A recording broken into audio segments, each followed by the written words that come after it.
საუნჯდობის ახალბატონია, ვიცი სატელევიზიო გადაცემებიდან დღეს როგორი დაძაბული დღე ქონდა და მით უმეტეს ძალიან დიდი მადლობა დღეს ჩვენთან ერთად ხართ.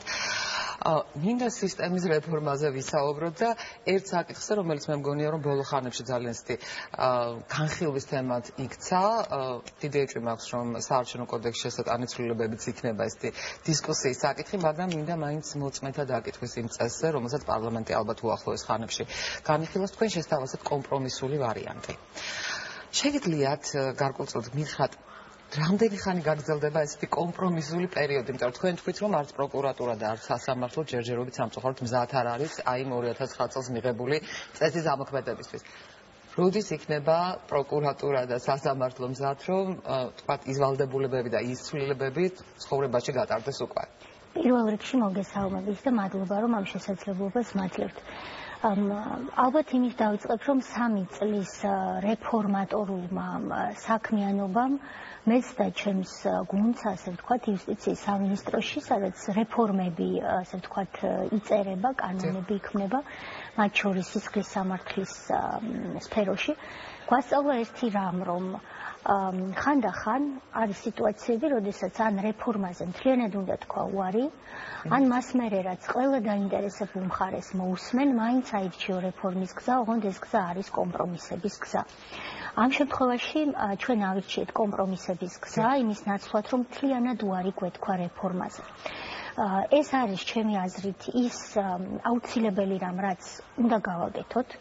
იმისთვის, რომ მე ვიქნები თუ სხვა, ეს მთავრობა იქნება თუ სხვა, შეძლოს აი ამ შექმნილ ჯანსაღ რეფორმატორულ ბაზაზე დააშენოს კიდევ უკეთეს. მე ვფიქრობ, ყველა მთავრობის და იუსტიციის მინისტრის როლი ეს უნდა იყოს იმ კონტექსტში, როდესაც 100%-ით რეფორმის დანერგვა არის ხოლმე ობიექტური მიზეზებიდან გამომდინარე შეუძლებელი. ასე მოხდა აქაც. როდესაც ვამბობთ, რომ სასამართლო ამისთვის მზად არ არის, გულისხმობ იმას, რომ სასამართლო უნარჩვევებით, კომპეტენციით ამ სფეროში მზად არის, დღესვე გააკეთეთ და ამას, მაგრამ ჩვენ რა თქმა უნდა ამ რეფორმის ფარგლებში ჩართული ყავდა ყველა და უზენაეს სასამართლოს თავმჯდომარემ თქვა, რომ თუ კი მან მთლიანად უნდა აამუშავოს ეს სისტემა, დამატებით ძალიან მაშინ სჭირდება დაახლოებით საშუალოდ 6 მილიონი ლარი მაინც, რომ დაემატოს მაგისტრი მოსამართლეები, რომ გააკეთოს დარბაზები, ისე რომ არსებითი პროცესები და არსებითი საქმის განხილვა არ შეფერხდეს და ასე შემდეგ. ეს არის ობიექტური მოცემულობა. მეორეს მხრივ ჩვენი გამომძიებლები, რამდენიმე 1000 გამომძიებელი გვყავს ჩვენ სისტემაში, სახელმწიფოს მათ აქვთ განგრძობადი გადამზადება, იმიტომ რომ რეალურად ამ რეფორმით ყველა სამართალდამცავი იქნება ეს გამომძიებელი პოლიციაში, პროკურატურაში თუ თავად პროკურორი ახალ სისტემაზე გადადიან ახალი უნარჩვევები ჭირდებათ და რატომ? აი ამ კომპრომისულ ვარიანტშიც კი არის ფუძემდებლური და რევოლუციური სიახლე. ეს არის ის, რომ მოწმის დაკითხვა, მოწმის და არა ბრალდებულის, მოწმის დაკითხვა ხდება ნებაყოფლობით. აი ეს არის ფუნდამენტი, რაზეც კომპრომისი არ შემდგარა და ვერ შედგებოდა, რადგან ეს არის წითელი ხაზი, რომელსაც ყველანი შევთანხმდით. აი ეს არის სწორედ სიახლე, როდესაც პროკურორი, გამომძიებელი, სუსი, სახელმწიფო უსაფრთხოების სამსახური, სასჯელო ახსულების სამინისტრო, მოსამართლე, იუსტიცია, ყველა ამბობს, რომ დიახ, საქართველოში დადგა დრო, რომ ჩვენ მოწმის დაკითხვა ქვეყანაში გამომძიებლის წინაშე ვაქციოთ ნებაყოფლობით. ანუ მინდა გამომძიებელს მივცემ დაკითხვაზე მივალ, თუ არ მინდა სასამართლოში რაღაცა არ ვენდობი, ან მაქვს შიში რომ ჩემზე მოახდენს რაღაცა ტიპის ზემოქმედებას, თუმცა ადვოკატის ყოვლისუფლება გამომძიებელთან დღესაც აქვს და მომავალშიც ექნება მოწმეს, მაგრამ არ მინდა, ვთქვათ, გამომძიებელთან დაკითხვის გამოკითხვა. მაშინ იქნება დაკითხვის სავალდებულო ინსტიტუტი, როდესაც მეც მოწმე და გამომძიებელიც ერთად მიბრძანდებით მოსამართლის წინაშე და იქ უკვე სავალდებულო წესით მოხდება მოწმის დაკითხვა. ჩვენ აი ესეთი კომპრომისული მოდელი შემოგვაქვს, რომელსაც საფუძვლად უდევს, კიდევ ერთხელ ვიმეორებ, ფუნდამენტური ნოვაცია. ეს არის ის, რომ ადამიანი მოწმე, რომელსაც არაფერი არ დაუმშავებია, არ აცხადებს ნებას იმასთან დაკავშირებით, რომ მაინდა-მაინც პოლიციის შენობაში მიცეს ჩვენება. ქაბუნდენა, მე არა ვარ ძალიან ჩახედული, ასე ვთქვათ, ქართულ სამწუხაროდ უნდა ვაღიარო. იგივე მოწმეთა დაცვის პროგრამა, იმიტომ რომ ხა საქართველო პატარა ქვეყანაა და თუ ვიღაცას მოწმეს უნდა ზემოქმედება მოახდინოს, მე არ გულისხმობ პოლიციას ან პროკურატურას, არამედ დაზარალებულს ან ვისაც ბრალი ედება რაღაცაში, ამის გაკეთება რეალურად შესაძლებელია. აი, ან ჭირდება ამ კანონს, ამ კოდექსს დამატებითი რაღაცა სამართლებრივი ან პროგრამები ან რაღაცა ცვლილებები, რომ ის მოწმე იყოს დარწმუნებული, რომ როცა ჩვენებას აძლევს, მას არაფერი არ დაემუქრება ამ ჩვენების მიცემისას. ეს პროგრამა კანონით არის დღეს განმტკიცებული, ამას პრინციპში გაუმჯობესება კანონის დონეზე არ ჭირდება. ერთადერთი ხანდახან შეიძლება იყოს პრაქტიკაში ფინანსური პრობლემა, იმიტომ რომ ჩვენი სისტემა დღეს და ეს სხვათა შორის დაგვჭირდა და დაგვჭირდება სისტემა გამოვიყენოთ, როდესაც ჰააგის პროკურატურა დაიწყებს აგვისტოს-ომის გამოძიებას და ეთნიკური წმენდის თემებს შეისწავლის, იქ მოწმეების დაცვა ჩვენ დაგვჭირდება და ვიცით, რომ ჩვენი მაქსიმუმი სხვადასხვა რიცხვია, მაგრამ მაქსიმუმი შეიძლება იყოს 40 მოწმე ერთი და იმავე დროს შეგვიძლია რომ დავიცვათ. ზოგს აღარ სჭირდება და მოხსნიან ხოლმე დაცვის პროგრამის მექანიზმებს, მაგრამ ეს არის ის ფინანსური რესურსი, რაც ჩვენ გვაქვს. კანონს ამ მხრივ ხარვეზე არ აქვს, ყველა მოწმეს თუ კი განსაკუთრებული ზომები სჭირდება, ან ფიზიკური ძალადობისგან იყოს დაცული, იმიტომ რომ დაზარალებული ემუქრება, ან რაიმე დიდი კორუფციული საქმე, ან მკვლელობის საქმეა, იქ არის ხოლმე დაცვის მექანიზმები, დღესაც 30-მდე ადამიანი საქართველოში ამ პროგრამით სარგებლობს.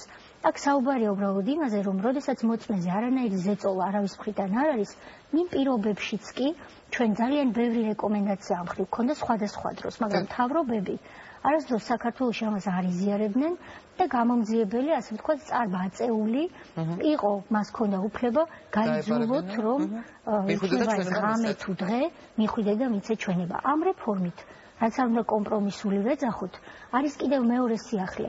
ღამის დადგომისთანავე 23 საათზე მაგისტრ მოსამართლესთანაც კი უნდა შეწყდეს დაკითხვა. აი ეს არის ის სიახლეები, რაზეც მე პირადად როგორც იუსტიციის მინისტრი არ ვიტყოდი უარს. ეს იყო დღეს შესაძლებელი და როდესაც შესაძლებელია გადავწყვიტეთ, რომ შემოგვეტანა, რაგი პოლიტიკური ნება არსებობს მთავრობაში, მაგრამ ის საკითხები, რაზეც ვერ შევთანხმდით, გადავწყვიტეთ გვევლო კომპრომისების გზით. პროგრესს სხვა ალტერნატივა არ აქვს. ჩვენ უნდა ვიაროთ წინ, სასურველი იყო გვევლო 5 ნაბიჯით წინ, დღეს გადავდგით 3 ნაბიჯი წინ, ან 2, მაგრამ დემოკრატიული სახელმწიფოს ჩამოყალიბება არის პროცესი, ამიტომაც კომპრომისების ხელოვნებაც უნდა გამოვიყენოთ. საქართველოში მართლაც ეს ეტაპია, როდესაც ერთდროულად სასამართლოში, პროკურატურაში, პოლიციაში, ანუ ბევრი რეფორმა ერთობლივად მიმდინარეობს, სხვა შორის დღეს ახალმა პროკურორმა თავისი 6 წლიანი გეგმა წარმოადგინა და ასე ვთქვათ, შეხვედრისა დღეებიც კი ექნება მოქალაქეებთან. მე მინდა პატარა ნაწყვეტი გაგახსენოთ პარლამენტის თავმჯდომარის 2014 წლის ნოემბერში პარლამენტში გამოსვლისას მან ასეთი ფრაზა თქვა, მოდი ვაღიაროთ, რომ ჩვენ რაღაცეები შეგვეშალა ამ თვალსაზრისით, ის პროკურატურას საუბრობდა. აბეიშვილზე შეშინებულებმა, რომ იუსტიციის მინისტრი არასწორად მართა და პროკურატურას და იმან დააქცია ძალიან ბევრი რამ, პრაქტიკულად გავწყვიტეთ ხაზი მინისტრსა და პროკურატურის უწყებას შორის და მივიღეთ სერიოზული პრობლემები. ეს ხაზი დღეს არსებობს პროკურატურას და იუსტიციის სამინისტროს შორის. ანუ როგორ გადანაწილდებთ თქვენ რამდენად პასუხისმგებელი იქნებით პროკურატურის გამართულ მუშაობაზე? მოგახსენებთ, მე აბსოლუტურად ვეთანხმები ბატონ დავით სამაში, რომ ხიდი იყო მთლიანად ჩატეხილი და ეს გააკეთა კანონმდებლმა და თქვა, რომ არ გვინდა ადეიშვილი, შესაბამისად არც წულუკიანი არ გვინდა და არც მომავალი ნებისმიერი იუსტიციის მინისტრი, პროკურორები იყვნენ და მთავარი პროკურორი იყოს ბატონი და თავისუფალი. მართლაც ისინი უნდა იყვნენ თავისუფლები, მაგრამ უნდა არსებობდეს გარკვეული ბერკეტი. თუ საქმე ცუდად წავიდა, ვიღაც უნდა არსებობდეს ინსტიტუტი, რომელიც, ასე ვთქვათ, გზიდან გადასულ საქმეს შეაჩერებს, რომ საბოლოოდ გაფუჭდეს. ეს ხიდი, ეს ბერკეტი აღდგა, ეს არ ნიშნავს იმას, რომ იუსტიციის მინისტრმა ისევ შეიძინა საპროკურორო უფლებამოსილებები, ამის დაშვება არ შეიძლება, იმიტომ რომ მინისტრი პოლიტიკური ფიგურაა და არც იმას არ ნიშნავს, რომ დღეს იუსტიციის მინისტრი ამ რეფორმის შედეგად პასუხს აგებს კონკრეტული საქმეების კარგად თუ საშუალოდ გამოძიებაზე. ეს მთლიანად თუ კარგად წავა გამოძიებები მთავარი პროკურორის და მისი პროკურორების დამსახურება იქნება და თუ პრობლემები იქნა, მათ უნდა აგონ პასუხი საზოგადოების წინაშე. მაგრამ თუ კი თავად მთავარი პროკურორი ან მისი მოადგილეები ჩაიდენენ რაიმეს, რაც შეიძლება იყოს ეთიკური პრობლემა, რაც შეიძლება იყოს დისციპლინური გადაცდომა, ან შეიძლება იყოს ღმერთმა არქნას დანაშაული.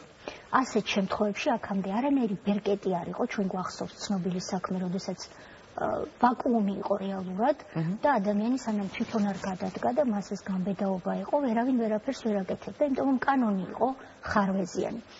ეს ხარვეზი გამოსწორებულია, შექმნილია საპროკურორო საბჭო, რომელსაც აქვს უფლებამოსილება ამგვარი ხელმძღვანელი მოაცილოს, ჩამოაშოროს პროკურატურის ორგანოებს, თუ კი ის ან დანაშაულს ჩადის, ან არასრულებს თავის საქმიანობას კანონის დაცვით.